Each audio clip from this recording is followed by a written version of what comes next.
Look, besides New Japan, look, if I'm ranking it, I'm going New Japan number 2, AEW number 1. I would love to see I'm them in fine with that. their. I think they could do either one. And again, that would just help AEW's tag division. Have them come Oh, in, God, it'd be such a good tag division.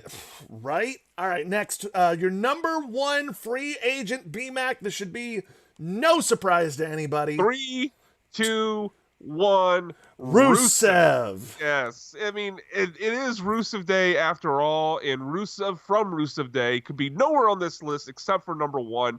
Rusev, other than my love for Luke Harper before him, probably was the most underused, underappreciated talent on the WWE roster. We saw when he got over as a babyface despite WWE not wanting to run with it and fighting it every corner seemingly. We saw how over he got as a babyface doing kind of a comedy gimmick, and people loved it. Hell, we were at the SmackDown after Survivor Series in 2017. It was at Toyota Center in Houston. And they did a dark match. They had the regular SmackDown, then they did 205 Live, and to keep people to stay over, and there wasn't a lot of people that stayed over to sit through 205 Live, but they promised a big six-man dark match. It had Rusev was involved, I know, Bobby Roode, Jinder Mahal, AJ Styles, and there was a few others I can't remember. But even though Rusev was technically still a heel at the time because they were fighting it every step of the way, the people that were there chanted Rusev Day throughout damn near the entire match. It was, like a 7-8 minute match and massively over as a babyface. Anyway, I think Rusev is versatile enough to where he could go someplace like New Japan or anywhere really and be the heel that we saw in his early WWE run, but I would like to see him go somewhere like AEW. This is my first choice. Go to AEW as a babyface and let his true fun personality that we've seen on some of the web shows, especially Xavier Woods' Up, Down, Down, whenever he's on that, let that personality shine through, that fun personality, and be a babyface that people fell in love with during the Rusev Day gimmick. If I'm being honest, and you know me, I'm always Oh, the most. like The most. people have been saying Kyle King is the most honest person. I've heard that. Yeah, I've heard that. Right. Yeah. Rusev again, another one of these guys where if he's on, like whatever promotion he goes to, I'm gonna watch. Yeah, same. Him more so than anyone else on this list. Wherever he goes, like obviously if he's on AEW, I'm going to watch. I'm watching that already. But if he goes somewhere else that I'm not watching every week regularly, I will actually go out of my way to watch what Rusev does next. Absolutely. And really quick, so that wraps up BMAC's top 5. Groundbreaking. So Never groundbreaking. done before. I don't know. The most groundbreaking. I don't know anybody else who does a top 5 power ranking. Obviously pretenders who owes trademark money. I mean, copyright infringement. Right. There's no other show out there that does a top 5 power ranking. So it's nice that we have that feature here on our show. And by the way, welcome back to everybody joining us on our multi-stream. My apologies. My laptop just decided to give me a bit, like literally my laptop froze and then just gave me a middle finger. So really? that was hurtful and upsetting. A bit over the top. Little bit, but hello Virginia. Thank you for joining us. Christy, Mick, Jess, Greg, Osito, and Jeremy are in here as well. All great Americans. Just great Americans in my book. That's what anybody who. Well, I mean, you don't read books, but sure. Excuse me, sir. I do read books. Thank you very much. Okay. Comic books have books literally in their name. There it is. There it is. There's still books. And sometimes when I like to be more fancy, than I read. Yeah, and sometimes when I like to be fancy, I go for a graphic novel. Wow. Yeah. Yeah. You put on your pants to read the graphic novel? Is that how fancy it gets? No, sir. Okay. I would not. not. On brand. That's I fine. would never wear it. Don't you put that voodoo on me, Ricky Bobby. So go ahead for the people who are rejoining us. Give us a rundown. Your top 5. Yeah, top 5. If you wanted to hear the full reasons, obviously go back and give it a listen. But my top 5 EC3. I'd most like to see him go to AEW. He's Slater. I'd like to see him work as a manager or comedy gimmick in Ring of Honor. Rowan, I think he'll be a big nasty heel in New Japan. Gallows and Anderson, I'd like to see go back to New Japan as well to do stuff with the Bullet Club. And Rusev, I would like to see as a babyface in AEW.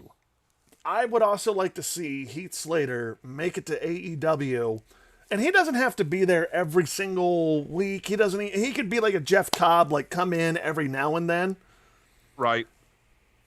Orange like Cassidy's cousin.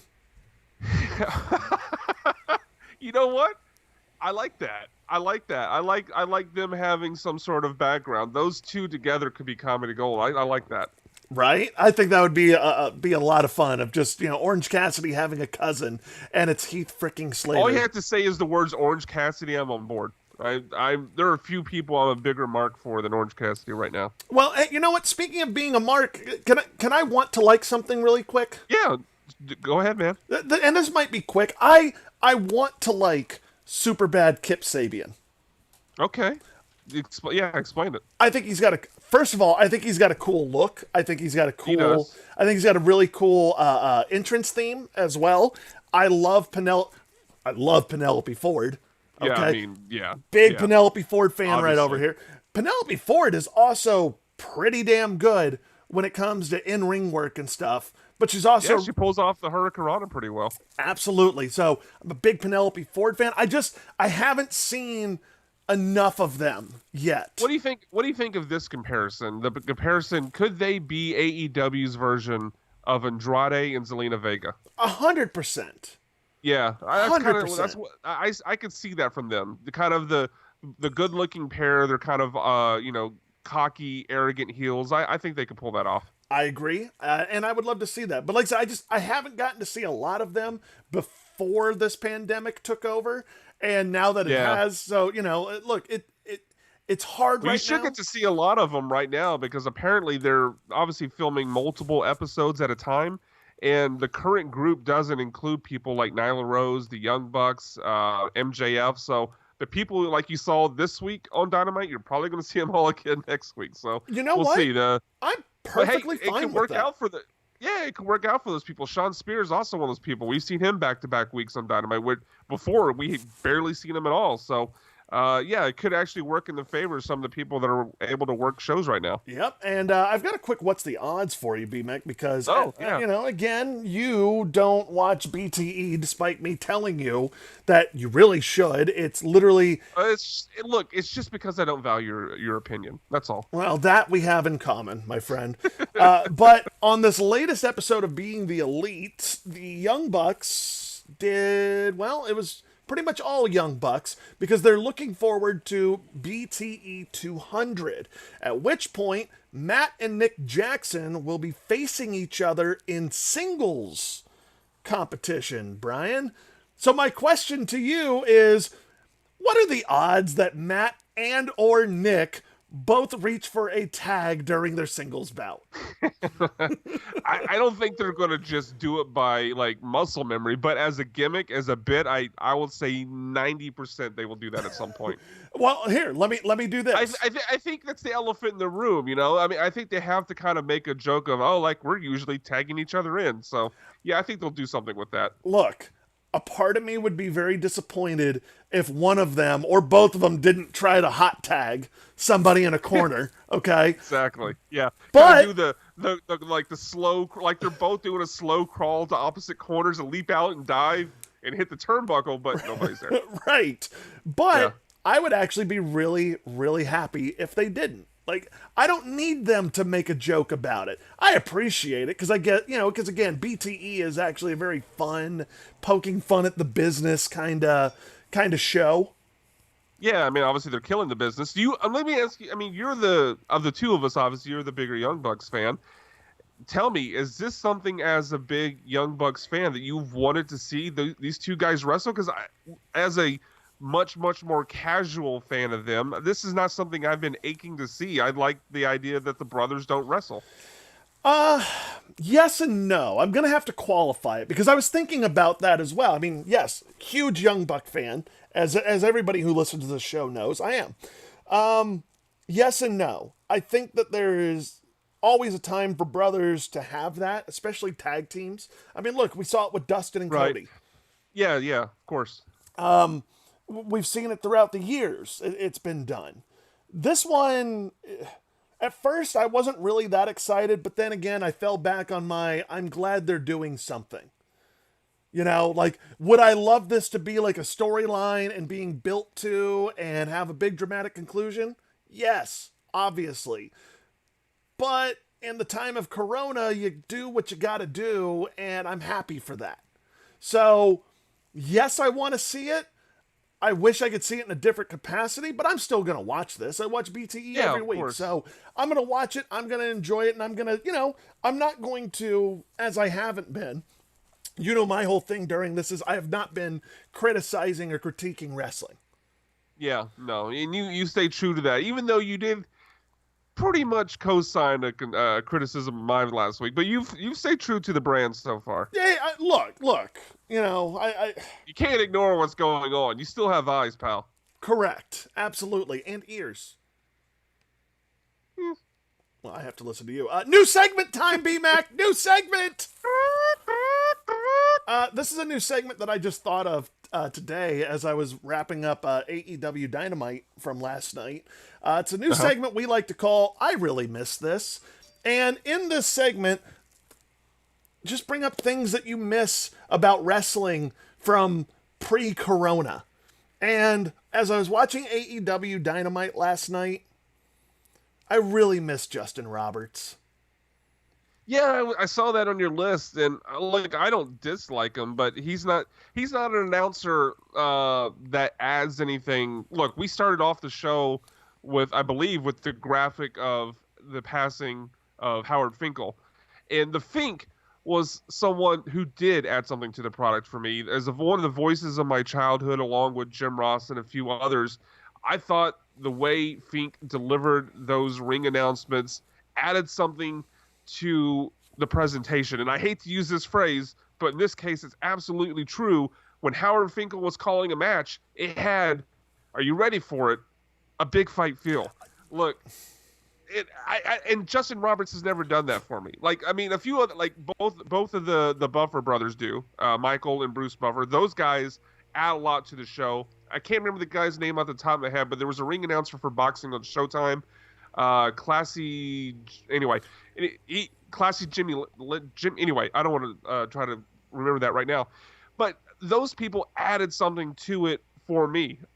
Justin Roberts doesn't do that for me. Not that he's a bad ring announcer, but he just doesn't add anything. See, he does for me because, again, I now associate him with AEW, and with him not being there, it's just a little. It doesn't feel like AEW to you. Correct. And look, don't get me wrong. I said on weeks previous that Brandy Rhodes, she's a great announcer, and I missed how good of an announcer she is. Dasha, who's taking over now, she's good. But to me, Justin Roberts is the voice of AEW's ring announcing, and him not being there, it just takes away for me for a little bit. And that's not a criticism. I understand. Yeah. I get it. I really miss this. Yeah, no, I mean it's fair. If I were forced to choose between the two, I would rather have Brandy as their ring announcer. But I get it. I mean, if it's someone you enjoy, I get why you would miss that. What are yours? So I've got three. Go. This is just classic BMAC right you here. Never put a limit on this. I know. Where was there ever a limit, pal? I know I didn't. I know I did not. But that's on you then. Hold on. You're taking this as a criticism. I'm not criticizing. Oh, okay.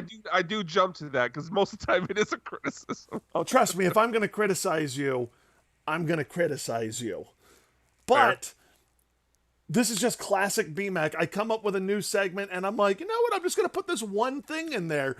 I literally told BMAC about this an hour ago. And he's like, I'll come up with something. And here we go with BMAC's 3 things that he really misses right now. So I want to hear them. First off, 3 hours ago. But anyway, my first one, that's also on brand, nitpicking a little bit. But my first one is just the way like you would have MJF or Jericho taking on hecklers and talking to the crowd.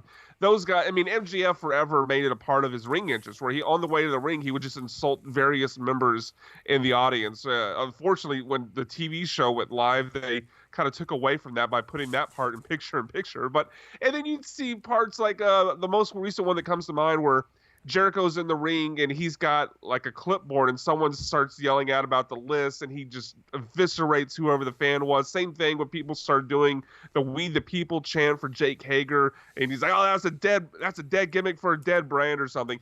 Just without the crowd, obviously, I think that takes away from MJF and from Chris Jericho, Miz for WWE. Though a part of those guys' charm and why we like them. This is a very pro MJF, very pro Jericho, very pro Miz podcast.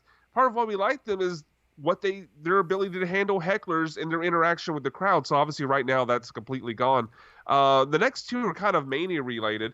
I missed the moment where a new champion is about to be crowned. The crowd's ready for it. Everyone at home's ready for it. And when you know that this finish is the finish and the guy you want to see or the girl you want to see as champion is about to get the belt for the first time, you get that loud, boisterous 80,000 people filling out an NFL stadium. 1, 2, 3, and everyone freaks out and celebrates as Drew McIntyre wins the WWE Championship that he's fought 20 years to be able to get to this moment. So I really miss him having that moment. There is something to be said about and this was something that was cool about Howard Finkel, who we had the graphic up earlier on the first stream, but on the show. The GOAT to me, by the way. Oh, hands down, great. Fink is the greatest wrestling ring announcer there ever was, ever will be, ever is, okay? Like, the best there is, the best there was, the best there ever will be. It's definitely the excellence of execution of ring announcing. Absolutely. But there's something to be said about having the crowd going wild and then having the, "Here is your winner," and new! Yes. Over the crowd. Yeah. Oh. Yeah. I miss that. Look, I enjoyed WrestleMania. I still enjoyed Drew McIntyre's moment there. But certainly not having the crowd count along and celebrate and the fireworks go off, it left a little bit out. And the last one's also kind of WrestleMania related. And look, I didn't enjoy the match probably as much as I did others. I thought it went too long, to be quite frank. But I miss Edge being able to get the "You Still Got It" chance. I just miss Edge. After 9 years, multiple neck surgeries, the trials and tribulations he went through to get back to doing what he loves to do in front of fans that love to see him do that.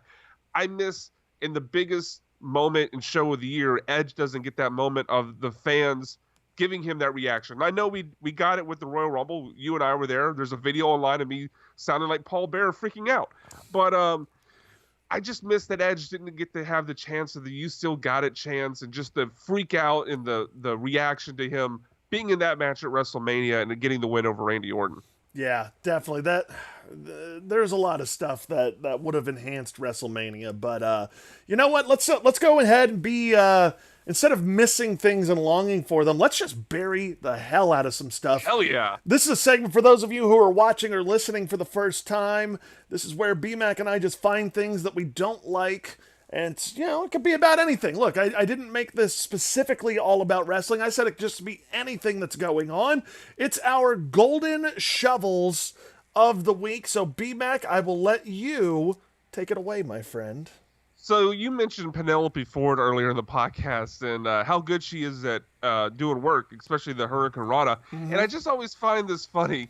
I can't remember the referee's name at this moment, but they always refer to her on camera, but JR, Shivani, all of them, as the best referee that AEW has. Aubrey Edwards. Yes, Aubrey Edwards, exactly. Aubrey Edwards, and she is a good ref. I'm not trying to knock her. This is total storyline writing. It's not her fault. But they present her as just this excellent referee, right?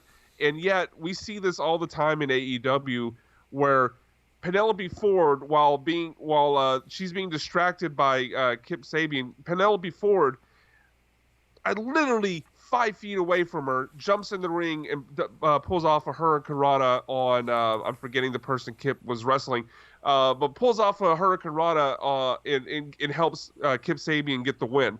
5 feet away and somehow doesn't notice anything's going on. You would hear it at the very least, and she turns around as Penelope Ford is, like getting out of the ring and just like, oh, what happened? Oh, it's 1, 2, 3. It's just like it's sometimes when that stuff happens, it's a little it kind of breaks up my ability to suspend disbelief. It's like she was 5 feet away; she would know what happened. So wow, you know who you sound like? Spees? Ben DeBose. Oh, don't you put that evil on me, Ricky Bobby. It's exactly what you sound like. Oh, what? Do you want to send off a few tweets tagging AEW in there? No. That's not even close. First, if you do that again, I will legit quit the show. I will legit quit the show. And 2, not remotely the same thing. Oh. Anyway, I'm just gonna move on and at AEW Wrestling, there needs to be accountability with your refs. No, I'm not. First off, bad impression. Second, I'm not going to dignify that. Second one was, I don't know about you, I didn't enjoy the Moxley-Hager match all that much. Just was too long for me, and the JR's commentary just kind of, it felt like something that was piped in after the match was done, which is, I'm sure, exactly what happened. It just felt disjointed. But the moment that stood out to me that was just weird, and you're probably going to call me nitpicky again here, but in a no DQ match, why do they have multiple spots for rope breaks? It's just like, it's a no DQ match. Why are there rope breaks? The week before, you have Cody hitting people with railings and with his belt. There's no DQ, but now we're going to have a rope break. It was a little weird to me. Non-wrestling stuff. So my dad came over this last weekend, and he's helping me secure some of our cabinets that were getting a little droopy, and so we're working together. And he tells me to hand him the soap, and it's like, why do you need the soap? We're screwing in screws. It's like, oh well, if you put a little soap on the screw, it helps it go in smoother. If you lubricate things, it goes in easier.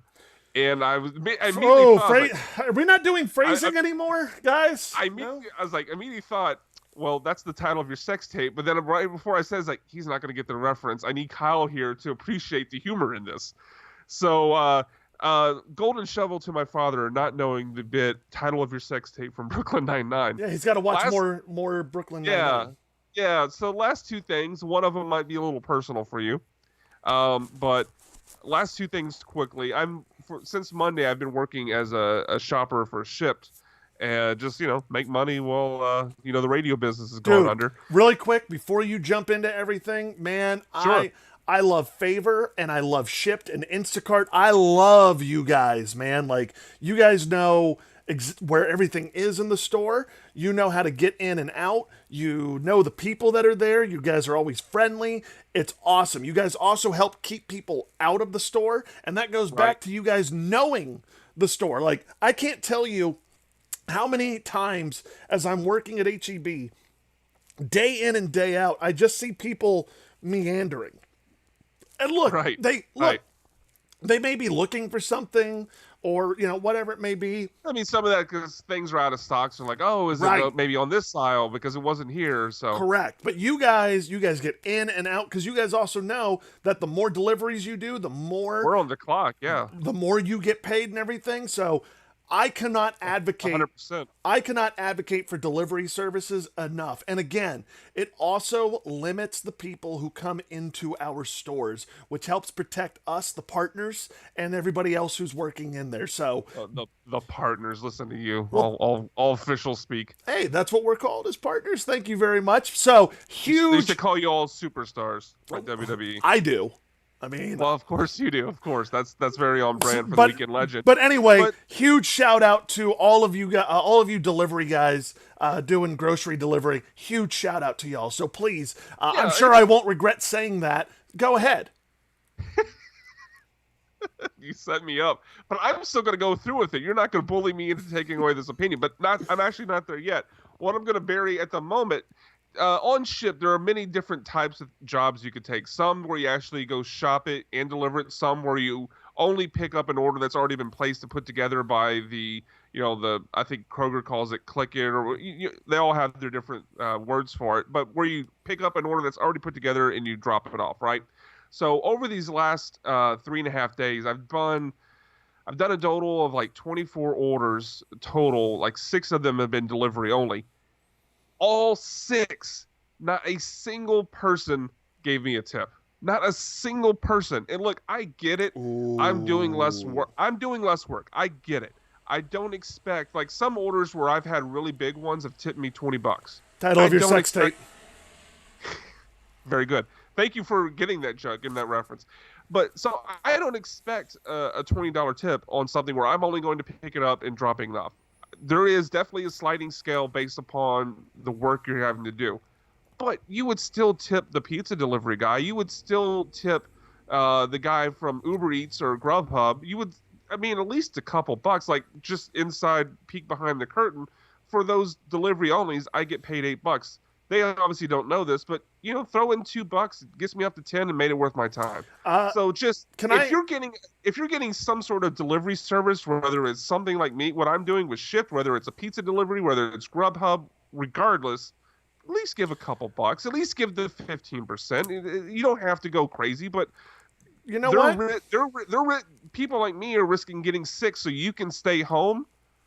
Give me a couple dollars for it. I'm not trying to get rich off of this. Hey, but you know what? I'm actually going to jump in on your golden shovels, and I'm going to co-sign this one with you. Absolutely. Oh, wow. That's a first. Absolutely. First. BMAC got. Oh man, hold on. I just had. Oh, hold on. Do I have Corona? Right? I thought I. Oh, I thought I had Corona. It just turns out that this is just pain. It's hurting my soul to say this.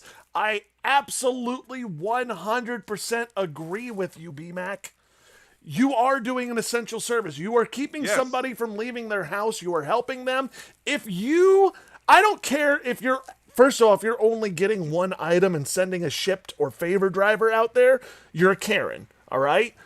But I don't care. I actually have had a couple orders for 2 items. I don't care if it's 1 item or if it's 100 items. You tip your delivery people. I don't care if you don't. You're a bad human being, and I don't want you on our team. So tip people like BMAC, okay? Tip them. Yeah, again, I get there's a sliding scale. Like if I'm doing some. No, there is no sliding scale. I'm advocating. Just stop, Brock. Let me advocate for you, okay? All right, fair.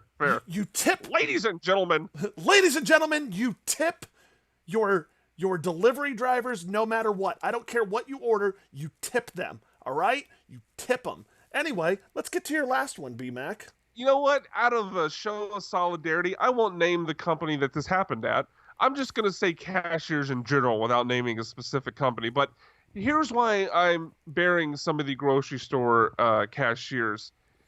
Part of how I get tipped will depend upon the job that they do.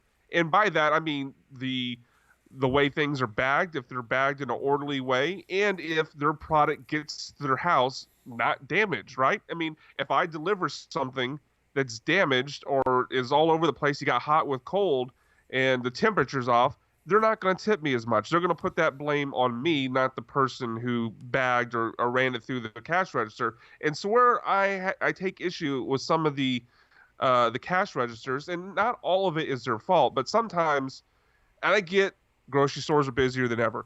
At this time where I went through for the reason I put this on the list, it wasn't busy. There wasn't a line, and the cashier just ran everything through super fast. So I take the time when I'm putting the stuff on the cash registers, like, okay, all these cans will go together, this milk and this whatever.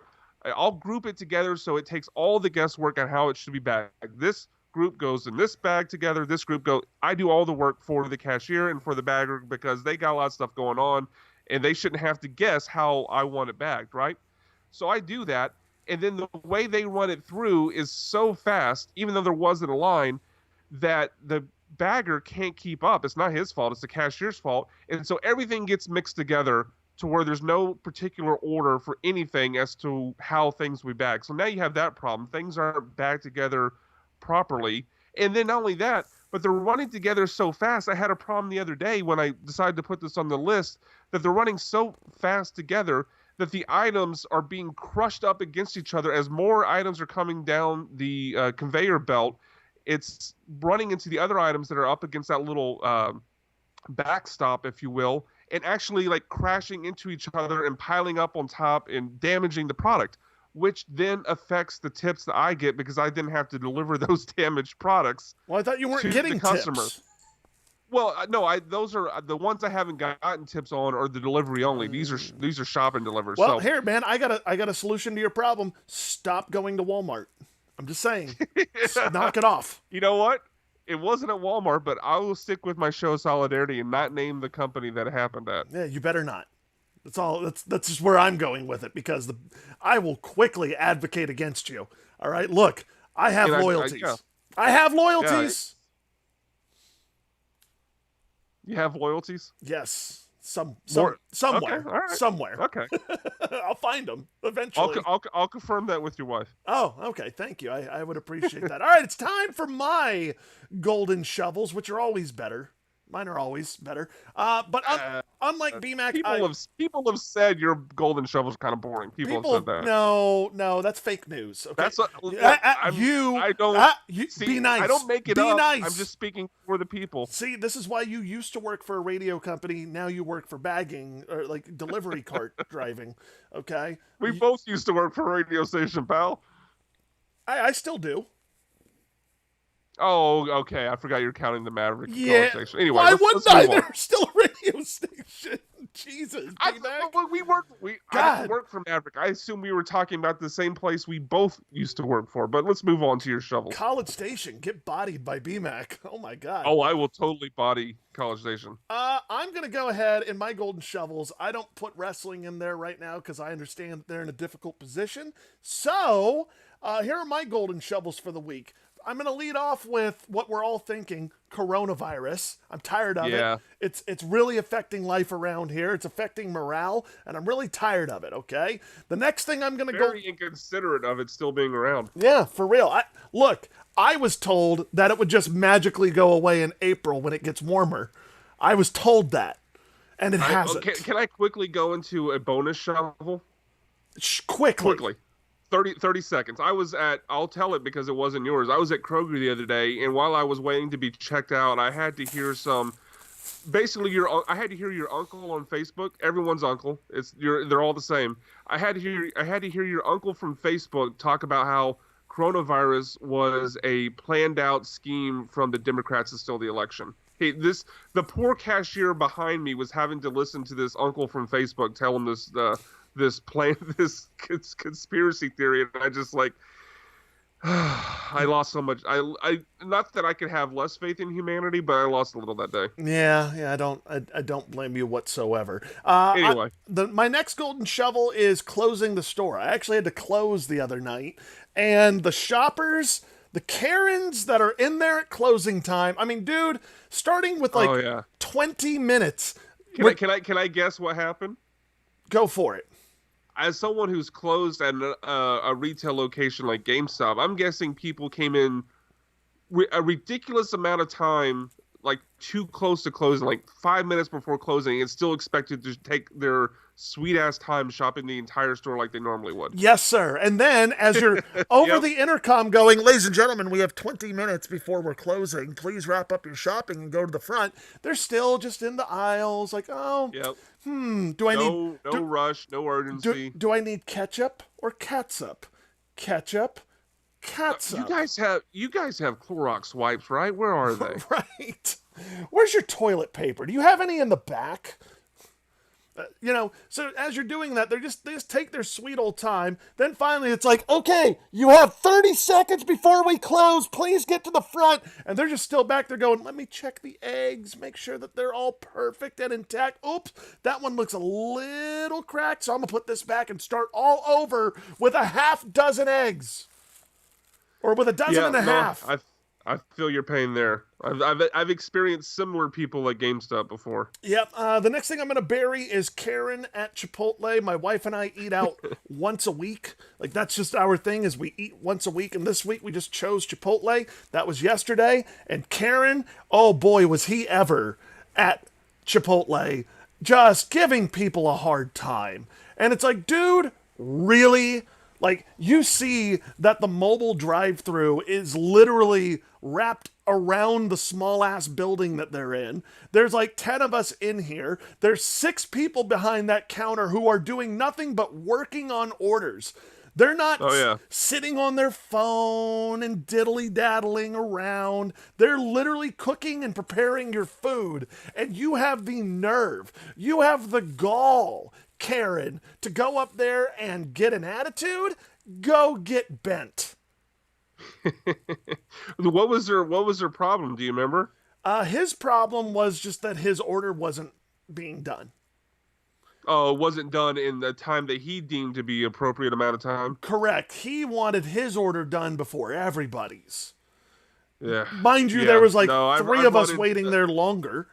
Right, yeah, because obviously he knows exactly what place in line he was. He's obviously kept track of it. Correct. The next thing I'm going to bury is my wife no longer is allowing our dogs on the bed.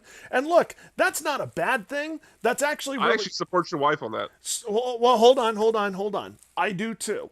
Not because I mind animals on the bed, but your dog in particular, Bear, is just so massive he would take up a third of the bed. So I wouldn't like if Bear was my dog, I wouldn't have my leg.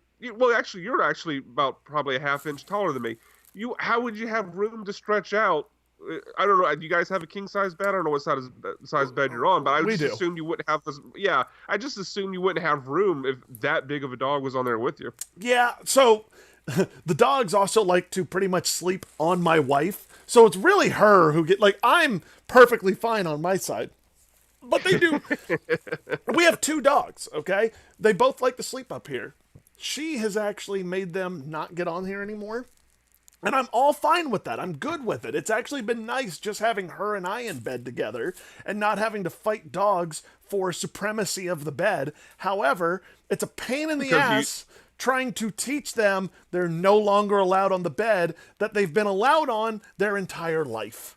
So it's very difficult. We'll be dead asleep, and then all of a sudden at like 2 a.m., Bear is just like, oh, I can sneak up on the bed now. So he'll jump up there, and then my wife and I are both like, no, move. And he is a stubborn, prissy boy, all right?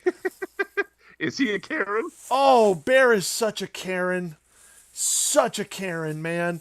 And he just doesn't want to move. So at like 2 a.m., I'm getting woken up by my wife going, no, Bear, move. Get off the bear bed.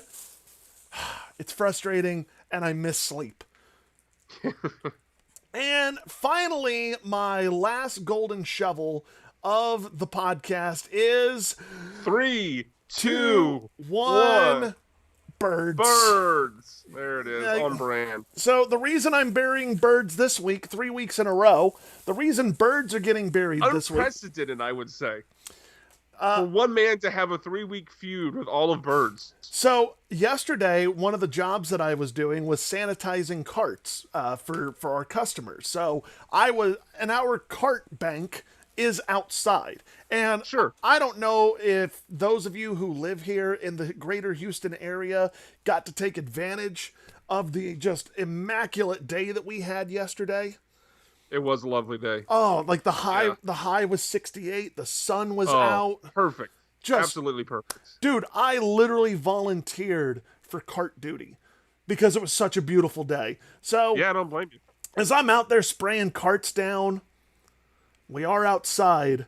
Pigeons kept showing up and pooping all over the carts that I had just sanitized. So I'd sit there and I would wipe them down. I'd sanitize them. I'd wipe them down. I'd start moving carts to where they need to be. And then I would come back and there would be poop all over the shopping carts. And I would have to re-sanitize them. It's like birds have something against me.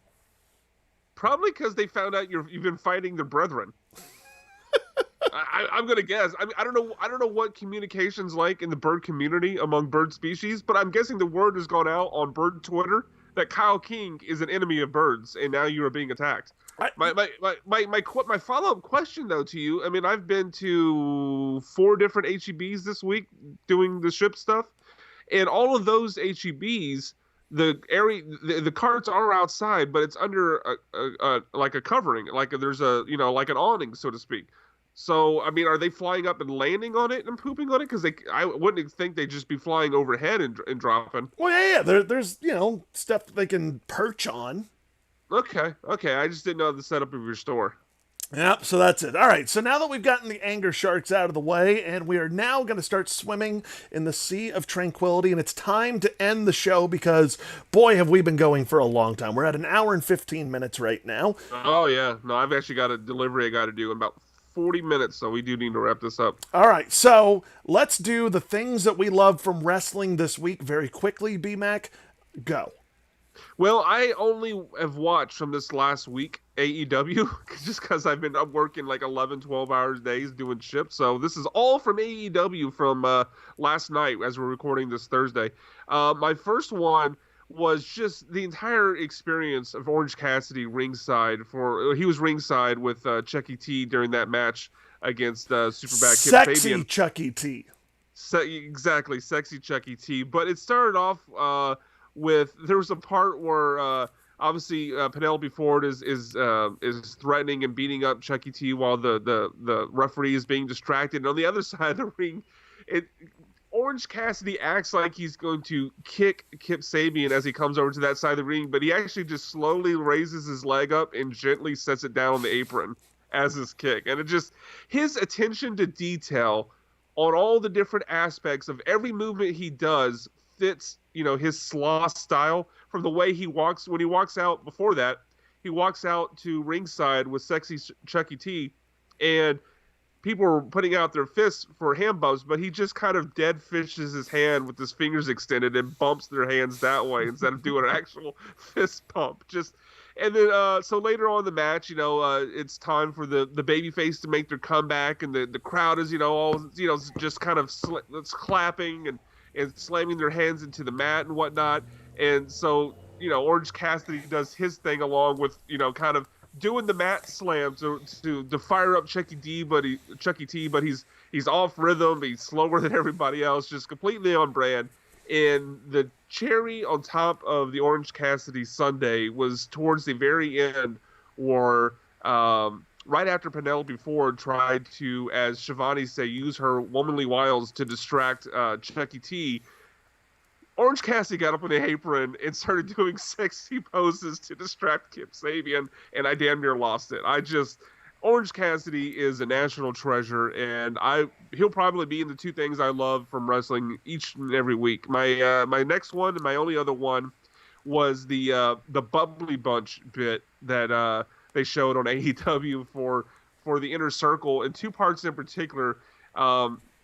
Sammy Guevara started talking about the promo. I can't remember which member of the Elite that talked about it. They call him like a fake Spanish guy or something. He's like, oh, I totally know Spanish, and starts punching badges. Uno, dos, tres, cuatro, cinco. Just pulling up with the bit of not knowing any Spanish past the number 5 was absolutely brilliant. And I can't believe I'm saying this about kind of a Jake Hager quote-unquote promo, but I love that he had his kids sitting next to him while he's talking. He talks about, with his kids literally sitting right next to him, about, blooding somebody up, like decapitate him, all this gruesome stuff. And then right before he drops the S-bomb, he says, "Oh, earmuffs, kids." Like, you just talked about brutalizing a human being to the point that they would have to get serious medical attention and put in the, immediate, the ICU or whatever. So I just thought those 2 bits from AEW were really funny this week. Very nice. And the things that I loved from wrestling, I'm going to piggyback off the Bubbly Bunch from AEW. I loved how Chris Jericho ended that with like, "All right, guys, I got to go. My assistant's on the other line." And he like clicks over and, "Why haven't you found me any toilet paper?" I also love from Jericho's bit that Jericho is 49 and still doesn't know how to pour orange juice. Right. Like, just spills it everywhere. That was a fantastic bit. So I love that he needs toilet paper, and I'm just saying, Le Champion, as a member of the Inner Circle, myself, First of all, very, very weird I was left off of that call, but it's okay. I mean, it's fine. You don't take that as a sign that you're not part of the inner circle? Look, we're all busy these days. It's hard for all of us to get together. Yeah, no, of course. Their people just probably got the voicemail of your people, and I know, snags happen. It's okay. It does happen. I'm sure you'll be in next time. All I'm saying, though, is if Le Champion needs toilet paper, I've got that hookup, baby. Okay? I've got it for him. Number 4, I have dubbed them Jera Shovani. I like that. Yeah? Jericho is so good on commentary. Jera Shovani on commentary is the best commentary team in the game right now. I can't disagree. I can't disagree. Do you want to see Jericho as a full-time color commentator? No. Whenever he decides to stop wrestling? Maybe. I think he'd be great at it. I think he would be too. I don't know. Maybe the shtick would wear after a while, but he's obviously proven capable of changing his gimmick and his presentation so many times over that I think he could adapt in that role as well. For sure. Now, my next 3, my final 3 that I'm going to tell you about is all BTE related. As I said previously on this episode of Being the Elite, they basically did like a chronicle of Matt versus Nick Jackson, and they were going to different people about their thoughts on it. And, like they had like, it was actually a really funny episode because you had like, SCU who was on there from their different homes. So you had like Kaz talking a bunch of shit about like, oh, like I heard Nick say that he's the best one and Matt sucks. Then you had like Scorpio Sky getting all emotional about it and having to like take a time out of like, they're brothers, why would they fight? So it was all a lot of fun and funny. Number 3, Flip Gordon was on BTE. Flip Gordon showed up and was like, did a spit take of like Matt versus Nick Jackson. Oh my God. So it was cool to see Flip back on BTE. Number 2, Cody predicting Matt versus Nick. As it like comes back to Cody, he had their pop figures. And really? He had their pop figures down and he goes, now what I think is going to happen is that Nick is going to jump down from the rope and he's going to super kick Matt. And it cuts away from it. Acting it all out with the pop figures? Yeah, so then it like cuts away and it goes to somebody else. Then it comes back to Cody and he goes, then I think Matt is going to kip up and then he is going to super kick Nick in the face. And then it cuts from him to Hangman. Then it comes back. He goes, then I think that Nick is going to springboard up and they are going to super kick each other in the face. And it's going to be the most epic super kick party we have ever seen. Oh, quick bonus thing I love. You just reminded me of something. The video that you just mentioned his name, the video Hangman Page put out of just doing everyday things at home, but putting it to the AEW Dynamite intro with all of the colors exploding everywhere while he's checking the mail and things like that. Absolutely hilarious. And, ladies and gentlemen, my number 1 thing that I loved from wrestling this week, again, comes from Being the Elite, episode 199. As I was telling you, people are going back and forth, giving their thoughts and predictions on who's going to win this epic brother versus brother matchup of Matt versus Nick Jackson, when all of a sudden, we got none other than the villain, Marty Scurll. Marty was finally back on BTE, and my heart is so happy, Brian. It's just so happy. Do you think that is a sign that he has some sort of agreement? No. Well, I know he signed with Ring of Honor. I know he signed with Ring of Honor because he decided to take more money and be a booker and all that sort of stuff. I get that. But we've seen guys like Jeff Cobb, come in and just work short term. So I wonder if Ring of Honor is giving him the freedom to do stuff with them. I don't know. During the time that Ring of Honor can't work shows. I don't know, but it was just so nice to have Marty back on BTE, even if it was for 5 seconds. And I also love the fact that he goes, why would I care about Matt versus Nick Jackson? Those guys are dead to me. Perfect. I would love to see Marty on something more frequently. Marty's great. Marty Scurll is fantastic. I felt really sad for you. I guess it wasn't this last January. It was the January before when Ring of Honor came here for the first time in 9 years. Marty was a part of it, and I can't remember why you couldn't go, but I sat by myself with an empty chair next to me because Kyle King could not make it to the Ring of Honor show. I believe my wife was pregnant at the time. I know. Responsibilities. Yeah. It's a pain in the ass. Can I say that is the most inconsiderate I've ever known Kerry to be? For sure. And Monica, if I'm being honest. Like, if I'm going... But we're not burying things. In fact, we're done with the show. Thank you guys so much for watching. Thank you if you were listening to this on the podcast over on my SoundCloud. Thank you guys so much for being a part and finding us and sticking with us while we're going through all of this pandemic stuff. It's crazy, but we love doing it. We love being here with you guys. Go ahead and follow us on social media. You can find us on Twitter at Sacked by BMAC, at Kyle King on Air, at the Heel Turn Pod. We're going to be doing this from now on. We're going to be simulcasting this show so that way you guys can come and watch it on our social media platforms, and you can also get it on a podcast as well. As we go ahead and get ready to dip out of here, we again send our condolences to the late, great Howard Finkel's family. He was a phenomenal announcer. For the GOAT, man, the GOAT. Absolutely, absolutely. For the visionary Brian McDonald, Biz Cash, I am the weekend legend, Kyle King. Thank you guys so much for being here. We will talk to you next week. And as always, make sure you wash your damn hands, y'all. Have a good one.